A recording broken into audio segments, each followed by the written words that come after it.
Now on CoastTV News. Big Bay winds, a nor'easter bringing strong gusts and bigger waves to the Delaware Bay. How this storm is affecting our coast. Devastating Dewey Beach fire. What we're learning from first responders after a house in the town became engulfed in flames. This is CoastTV News Midday.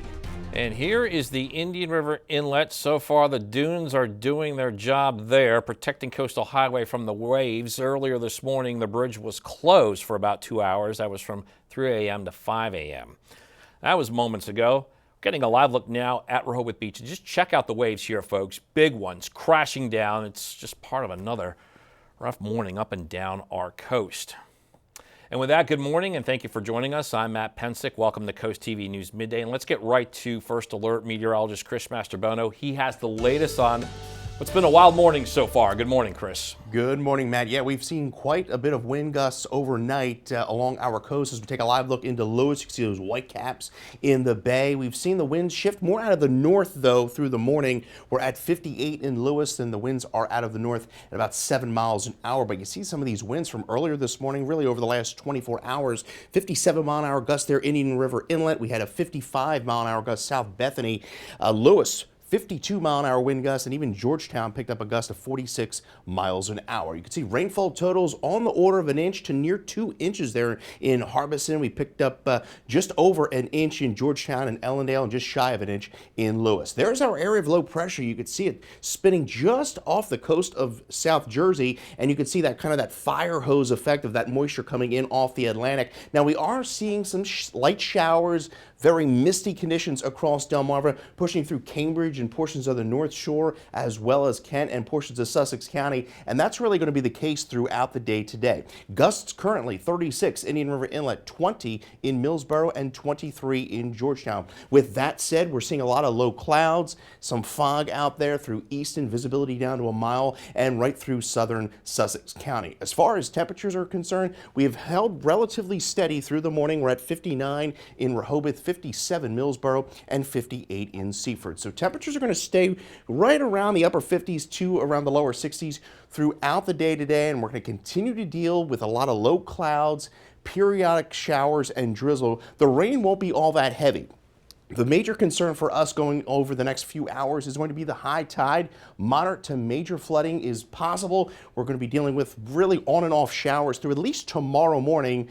But there is light at the end of the tunnel. We are going to see sunshine make a return by midweek, and we are looking very nice to end the week. We'll talk more about that coming up in the full 7-day forecast. Matt. Okay, thank you, Chris. Let's go back to the Delaware Bay with this shot again. This is off of Prime Hook Road. You can see what the wind is doing to the camera there. It's not steady. That's the wind. That's the gusts that are doing that. In the normally calm bay, really not so calm at this moment. We continue to track the flooding related to the tides and what it is doing to our roads. Long Neck is an area that normally gets plenty of flooding, and this is where we find our Brandon Ferguson as we continue to track conditions that in some places are deteriorating. Good morning, Brandon. Good morning, Matt. I want you to take a look at River Road here in the Oak Orchard area. This is the most flooding that we have seen so far being out here all morning. And what we've seen, you see where that white mail truck is? Most trucks or cars have hit that area and turned back around. And we did just see the Indian River Volunteer Fire Company's high water rescue vehicle come through here on a call. And just take a look, my entire boot filled with water here, just how deep that this water is. And we spoke to one lady that's lived in Long Neck for years, and this is one of the worst storms she's seen. It was definitely as high as the porch. Pier was completely underwater, and so were the side slips where where boats could go. But yeah, this is the worst it's been since I've been here. And I want you to take a look at this road adjacent from River Road, but first take a look at this mail truck heading through River Road right now. That's the deepest part of the flooding that mail truck is going through right now, and you can see just how deep it is, more than halfway up the tires of that mail truck. And look to the adjacent road. It looks just like a river, but that used to be a road where the pavement is. And look over back at this mail truck just making its way through the flooding here on River Road. Live in Long Neck, Brandon Ferguson, CoastTV News. All right, thank you, Brandon. Good to see that vehicle make its way through. Now, earlier we had the bird's eye view of the Indian River Inlet Bridge, and now we have a look at the situation from the ground. It was last year that we saw the dune breach, and we've been monitoring this area all morning, and the dunes are holding. You can see the surf is very active here, and we await the next high tide this afternoon. And here's a look at Reed Avenue, Bayside, Dewey Beach. This area almost always floods when it rains and when there's high tides. Here is footage our crews got this morning. As you can see, the water from the bay has risen with the heavy rain covering most of the street. Fenwick Island, we got this from DelDOT. This was just after 2 this morning. I want to show this because it's got a good indication of how strong the wind is. You can see those flags that were whipping, the traffic light also being affected, and the rain that was falling. Let's go live now to Lewis. That's where we have our Emma Aiken, and she's in the first town in the first state as people there are dealing with flooding in the low-lying areas near the Delaware Bay and the Atlantic Ocean. Good morning, Emma. Good morning, Matt. Yeah, we're here at Lewis Beach.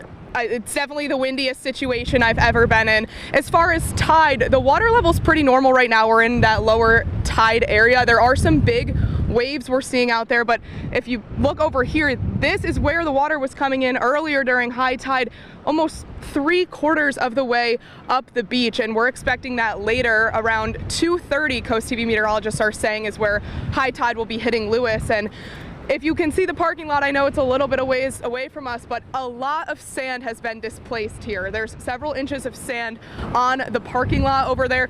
Even over at the Dairy Queen, their parking lot was covered in sand. So that's a notable thing happening, the sand kind of hitting you with this wind.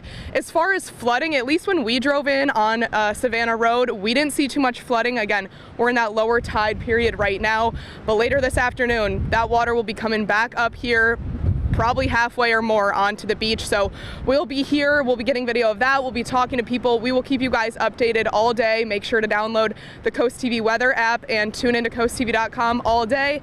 For now, I'll send it back to you guys. All right, live in Lewis, that was Emma Aiken. Thank you for that. In Milford, the city is making free sandbags available to help prepare for more flooding. In order to get the sandbags, you must live in Milford. Call Public Works at 302-422-1110. That's the number that we're showing you right here on your screen. That's so you can schedule a pickup. The location is 180 Vickers Drive, and here are the dates and times. The sandbags are available Monday through Friday, 8 a.m. to 3 p.m. A fire started earlier this morning in Dewey Beach. It's a structure fire on Carolina Street. It's on the residential side of the town. The Dewey Beach Police Department says that multiple structures were involved. And responders on that site told Coast TV News that the home was a vacation home. Nobody was inside. We also get confirmation that at least 2 firefighters needed treatment at an area hospital because of this fire. Coming up after the break, streets turn to streams. We'll show you the scene in New Jersey as the nor'easter makes its way up the coast. New this morning, a 42-year-old West Virginia man is facing a number of charges. It's related to a hit-and-run collision after a Sunday morning arrest by Dewey Beach police. This incident actually took place in Bethany Beach. According to that police department, a pickup truck driven by Mark Beddoe hit a light pole and several street signs while driving north on Coastal Highway, and after hitting the signs, police say Beddoe continued driving away. Dewey Beach police found the truck and Beddoe in their town. He was arrested and released on an unsecured bond. Cheer centers across Sussex County are adjusting to the weather conditions. According to the organization, all senior activity centers are operating as normal today. However, there is not transportation to the centers in Roxana or Ocean View, and there's only transportation to the Lewis Cheer Center if roads allow. Let's check out the scene in New Jersey as people there also dealing with the impacts of this nor'easter. You can see the community is completely submerged in water. The storm continues to move up the East Coast. Check out the sidewalks here, and we saw that fire hydrant just a moment ago. The light poles also partly underwater. And we continue to see those nasty conditions here on Delmarva. You see the wetlands there in Cambridge, dealing with some misty conditions there. 59 degrees, winds out of the northwest at about 6 miles an hour. We'll continue to see low clouds and breezy conditions through the afternoon. Chris Tobin, Ocean City, Maryland, you're the winner of one of our Coast TV weather umbrellas. Coming up, I'll have the latest on continuing impacts from this nor'easter, and when it all clears out, when Coast TV News Today comes right back. hope you're doing the best to make the best of this day. We're seeing on Delmarva, pretty nasty out there. We're seeing a lot of mist and breezy conditions continue, and some high surf continues along the coast as well. We've seen quite a bit of beach erosion over the last 24 hours. We're at 59 in Rehoboth. Winds are out of the west-northwest at about 4 miles an hour. You can see the wind flow. Unlike yesterday, we had the strong northeast winds. Today, the winds have shifted more out of the north, gusting 32 Indian River Inlet, 23 Georgetown, and 29 in Salisbury. We're at 57 in Milford, 57 Georgetown, 59 in Bethany Beach, and we are at 58 in Ocean Pines. See plenty of clouds, a lot of this rain, very low level moisture, a lot of mist there along the northern mid-shore. You can see the rain not all that heavy even to the north, but see that spin right there, almost a little eye-like feature there just to the southeast of Cape May, and you can see a lot of that heavier moisture extending up into New England and parts of New York, and you can see that area of low pressure just off our shore there, and then we're going to continue to see that area of low pressure just kind of sit there at least for the next day before it weakens. And you can see that spin right there. Wave height's 14 feet off the coast of New Jersey, 8 to as high as 12 feet off the Delmarva coast. Now the main concern is the coastal flooding. We have that coastal flood warning for coastal Kent and coastal Sussex County. That runs through about 8 o'clock tonight. We also gale warnings that are continuing through about 6 o'clock on Tuesday. Further to the south, Accomack, Worcester County, that coastal flood warning is up through 6 o'clock this evening, and we have the small craft advisory. That gale warning was downgraded just a short hour ago. Coastal flood advisory for the Bay, Dorchester, Wycomico, and Somerset counties, and that runs up to about noon today. So our concern through the afternoon is that threat of moderate to near major coastal flooding, up to 1 to 2 feet of inundation through high tide cycle this afternoon. Approaching high tide 318 Bowers Beach, 238 Lewis. We're at 252 there in Indian River Inlet. So a lot of clouds, a lot of low-level moisture, mist, just a dreary day, and that will carry over into the evening. Those winds gusting out of the north-northwest, anywhere between about 25 to 35 miles an hour. As we go into Tuesday, we'll see more of a northeast wind kick back in, gusts upwards of 25, 35 miles an hour, and then as that area of low pressure pushes away from the coast, we'll begin to see those winds weaken. So expect a few scattered showers on and off throughout the afternoon and into the evening. We could see a few of those linger into our Tuesday morning, so a rather damp start, but much improved by the afternoon. But the clouds are going to hang on, unfortunately, for most of the day. It's not until Wednesday morning we begin to see those clouds clear. As far as rainfall totals, we'll squeeze out another quarter, as much as 30/10 of an inch of rain here through about Tuesday morning. A few residual showers there. There's that area of low pressure weakening, pushing off to the east. Drier air working in here Tuesday night into Wednesday morning. And we're looking at a rather beautiful end to the week. We're at 64 degrees this afternoon, on and off showers, spotty showers tonight. It's a damp, breezy night with gusts upwards of 30, 35 miles an hour. And we start the day on the damp side, but we gradually begin clearing out by the afternoon, and we welcome back sunshine by Wednesday, 71 degrees, and we're looking at a very nice stretch of weather to round out the week. A cool stretch at that. Highs struggling to get out of the low 60s by the end of the week. Thank you, Chris. And here's what you can look forward to this afternoon on Coast Life at 4.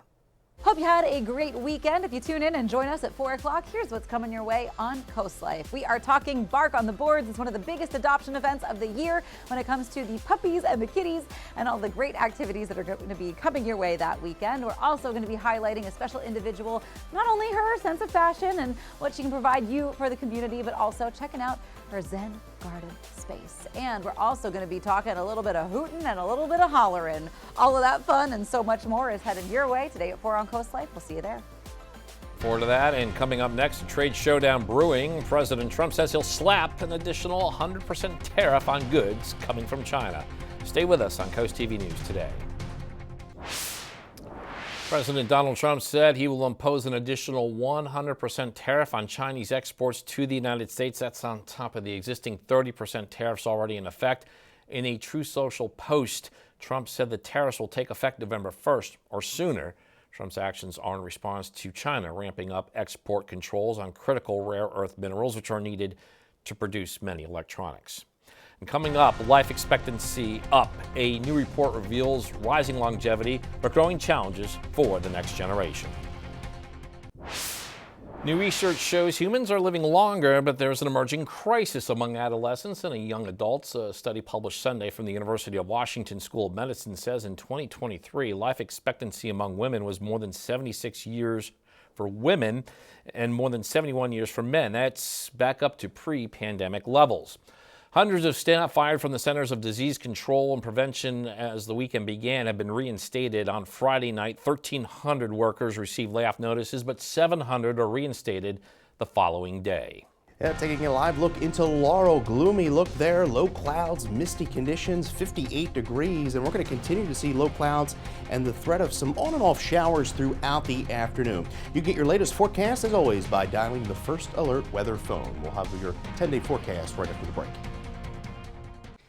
Well, the biggest issue for us as we continue to deal with this nor'easter over the next few hours is going to be the coastal flooding threat through the afternoon through high tide, moderate to major coastal flooding with up to 1 to 2 feet of inundation in low-lying areas through coastal Kent and coastal Sussex County through high tide. So keep that in mind this afternoon. Your 10-day forecast shows 64 today, a few lingering showers Tuesday, otherwise much improved by Wednesday, 71, and we're looking at wall-to-wall sunshine through the end of the week. Matt. All right, thank you, Chris, and thank you for watching us here on Coast TV News Midday. For more news and local weather, download our Coast TV News app, and don't forget to join us later for Coast TV News at 5. Until then, stay dry and have a great Monday, everybody.